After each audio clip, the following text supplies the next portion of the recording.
Yossi شنوگڈی Khel ضلع کرک کا پسماندہ علاقہ ہے۔ ترقی یافتہ دور میں بھی بارانی پانی پینے ہیں، سرکاری پانی نہیں ہے، سرکار کام نہ ہونے کے برابر۔ حکومت کی آنکھوں سے اوجھل، اکثر رہائشی کوئلے کے کھانوں میں مزدوری کر کے گزر بسر کر رہے ہیں۔ شہرخوان کی نہایت ہی کم 25-20 ہزار آبادی کے لیے صرف ایک ہائر سیکنڈری اسکول شاہ سلیم۔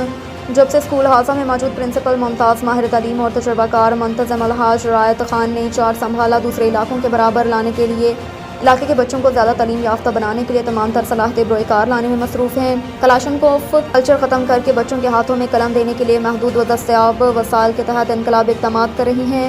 ذہین غربا، یتیم طلبہ کی مالی اخراجات خود برداشت کرنے کی کوشش کر رہی ہیں تاکہ تعلیم حاصل کرنے کی راہ میں رکاوٹ نہ بنے۔ والدین کے موصوف کے ساتھ دلی محبت اور بہت سی امیدیں وابستہ ہیں۔ علاقے میں تعلیمی شعور اجاگر کرنے میں مصروف موصوف کی دست و بازو بن رہی ہیں۔ موصوف بھی عزم کے ساتھ بطور چیلنج قبول کر کے میدان میں نکلے ہیں۔